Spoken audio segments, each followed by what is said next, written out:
Good day, my merry gang of malcontents. It's me, it's Krimson KB, alive and well, if you can believe it or not. Yes, I've been away. I've unfortunately having to do adult things, because unfortunately I am an adult and I have to do the adult thing every now and again. But it's not all bad. We've been still able to live stream, and I've still been able to do reactions here and there. But before the year of 2017 gets bidded farewell, adieu, and auf Wiedersehen, I at least wanted to touch base with what I personally feel were the best ofs, worst ofs, and ofs, or whatnot, of 2017. So let's just knock this list out. Here's what I thought was the best and worst ofs of 2017. Just a heads up, this will be only applying to things that I have personally seen, reacted to, or played. So let's go.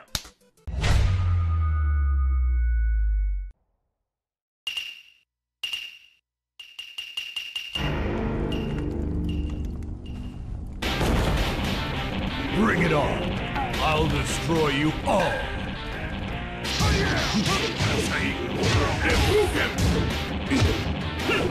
The best trailer that I saw this year, hands down, it's gotta go to the man, the myth, the legend, the immortal reveal of Geese Howard in Tekken 7. This had been rumored for a while that some really awesome guest characters were gonna be popping up in Tekken 7, and I had only hoped that the rumor was not a joke. And thank God it was not a joke, and Geese Howard, in all of his badassery, revealed himself as the newest guest character of Tekken 7, and he more than lived up to the hype, in my opinion, and in my view is a great addition to Tekken 7, and I can only hope that they will keep making these guest characters more awesome, more hyped, but it's gonna be hard to top the immortal Geese Howard. Ultra Street Fighter 2, the final challengers. Round 1, fight! Hadouken! Shoryuken! Hadouken!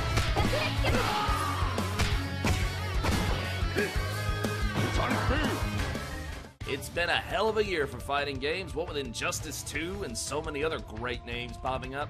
But the one title I kept coming back to, the one that I just repeatedly played and could not put down for the life of me, I've got to give Best Fighter of 2017 to Ultra Street Fighter 2.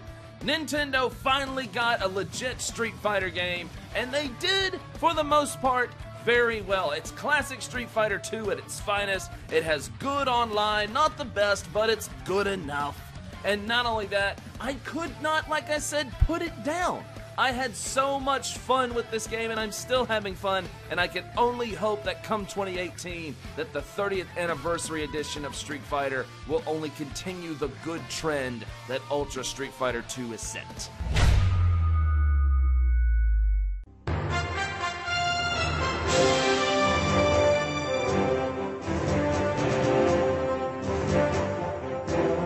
Unless you've been living under a rock for the past 2 years, you've noticed the two things that encompass the core that is my channel, and that's RPGs and retros.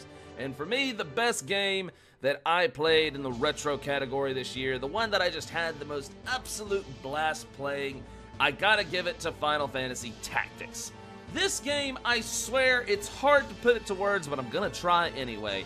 The customization abilities, endless possibilities. The story, one of its finest. The graphics, timeless sprites on beautiful polygon backgrounds. It's just a great game, and it's not even a numerical Final Fantasy, and it's, in my opinion, one of the few things that probably does need a remaster, just because it is so good that it doesn't need to be lost to time. If you have not given Final Fantasy Tactics a playthrough, you need to give it a shot. If you've got a PS3 or have a way of getting your hands on a copy, you need to play Final Fantasy Tactics if you've not done so, because if you haven't, you are depriving yourself of one of the great gems that is retro RPGs.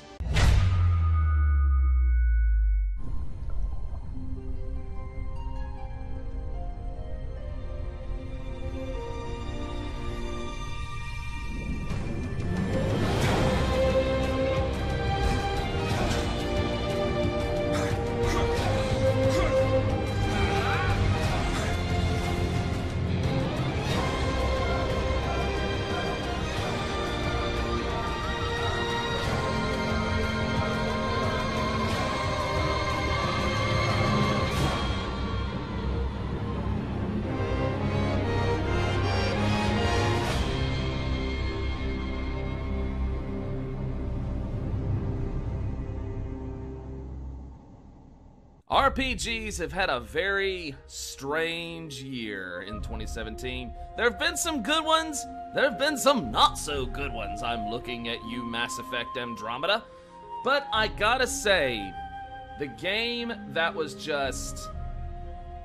This could have been bad, let's put it that way. This could have been terrible, even though the concept was absolutely stunning. Some may say that, oh, it's just a Souls knockoff, or it's just, you know, a concept that's been done. Well, that's fine. But when you take a concept that has been done already, and then you take it in a whole nother direction that hasn't been done yet, you secure yourself, in my opinion, the best RPG to come out of 2017, and that is Nioh. This game, I swear... Again, another one that's hard to put to words, but I'll try nonetheless. Big fan of the Souls series. Been that way since Kingsfield. But this game changed how I look at a Souls type of game. Yes, it plays very much like Dark Souls and Demon Souls. Yes, there is kind of a grind factor to it. Yes, there's killing enemies, dying repeatedly, the difficulty factor that is beyond punishing at times. But I think what separates this the best from the Souls series, and not only makes itself, in my opinion, better than Dark Souls, but takes itself into its own identity, is the fact that not only is this centered in feudal Japan, not only is it a story-based game, this is a game that is handcrafted beautifully by the guys that created Ninja Gaiden. A team that you wouldn't really expect to have a very in-depth RPG element from. I mean, you've got, you know, fighting games from them, you've got platforming games, but a very in-depth RPG, and a beautifully sculpted one at that, from its music to its atmosphere to its voicing. And not only that, but a game whose story is based off of historical events and just makes me care so deeply for the character and what's happening. This game blew my freaking mind. I didn't think it was gonna be this good, and it had every opportunity to positively fail, and it did not. It exceeded expectations as far as what concerns an RPG, and I'm still going to play it, and it's going to be hard to put this game down. So for me, best RPG of 2017, it goes down to Nioh. Best game of 2017. It's not what you think I'm going to say. You thought I was going to say a certain game, but I'm not going to say a certain game for this one. No, the best game of 2017 that I enjoyed from A to Z, every little bit of letter in between, from beginning to end, to the whole kit and caboodle, holy way, oh my god.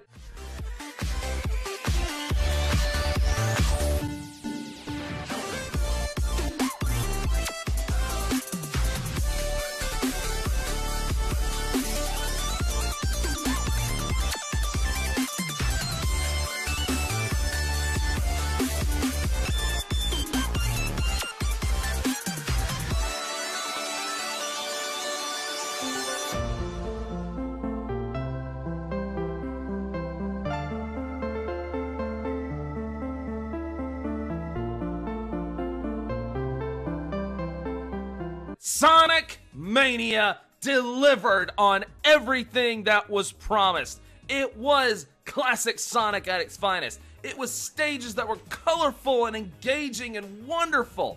It was classic gameplay at its finest. It was Sonic back to its roots, where he needed to go back to. It delivered, and in my opinion, 10 out of 10. There really was hardly any other game that delivered like this, with maybe the exception being Mario Odyssey. Sonic Mania, like I said, delivered. It delivered. I mean, and especially, it's so great to say this because for years now, Sonic has been suffering. It's been doing terribly with its games. It's been very hit and miss. Some games have been okay, some games have been some games have been stupid, some games just shouldn't have even existed. But the great thing is, Sonic Mania brought Sonic back to square one, and what a great resurgence for a character that is so near and dear to our childhoods. and they brought him back to where he was supposed to be. And in my opinion, even with Sonic Forces getting some mixed reviews, it was still an okay game. So in my opinion, Sonic the Hedgehog had one of the best years in a long time for that character and for that company. And I say this to Sega, you take this momentum, you take this greatness that you have done with this game in Sonic Mania, and you keep going with this. Don't F this up, Sega! You done good! Don't F it up! Godlike. So what is a godlike game? Well, godlike, perfect, untouchable, undisputed, exceeding expectations, going above and beyond, taking a game into territories that it's never been before, and then some, changing the figurative game of how a video game is supposed to be presented. It's Zelda, okay? It's Legend of Zelda Breath of the Wild. Here it comes!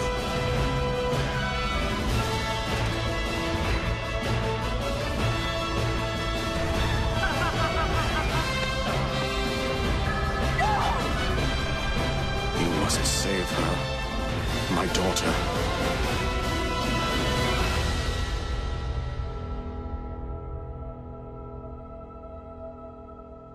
And quite frankly, why shouldn't it be? It has to be, quite frankly, one of the biggest, holy crap, this is one of the best things ever made that has ever happened to a video game franchise. It changed Zelda games. It changed video games, period. You saw it influenced in things like Mario Odyssey, Horizon Zero Dawn. You saw it influenced, how much it influenced the video game industry and changed the game. And not only that, it was the reason that you bought a Nintendo Switch, and is still, to this day, at the end of the year, the reason that you want to buy a Nintendo Switch. Hardly anybody can deny this, and if you do deny this, there's something wrong with you, and you need to get the hell off my planet. Like, when I say that this game is untouchable, when I say this game is perfect, when I say that this, quite frankly, is the greatest Zelda game that has ever been made, and I have been playing the Zelda franchise since the very beginning, since the late 80s. Those are strong words. Those are strong claims. And at the end of it all, this is what you measure a game up to. And as far as I'm concerned, nothing has touched it yet. It's a 10 out of 10. It's a perfect score. It's a perfect experience. It has changed the Zelda franchise by going back to those unknown exploration routes, that sense of mystery and wonder. It has brought the Zelda franchise into a new light, and good luck to Nintendo as far as topping this is concerned. Good luck.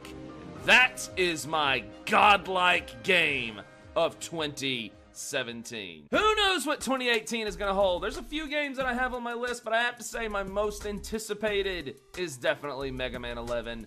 Capcom, very much like I told Sega, don't you F this up. Don't you dare. So thanks for tuning in and watching this video. Give a like and a subscribe if you'd like to see more. I have so many plans for 2018, now that the adulting has kind of gone away. But thank you nonetheless, and have a happy new year. I am Crimson KB, and as we always say, every day, always, in any way, you stay sway, baby.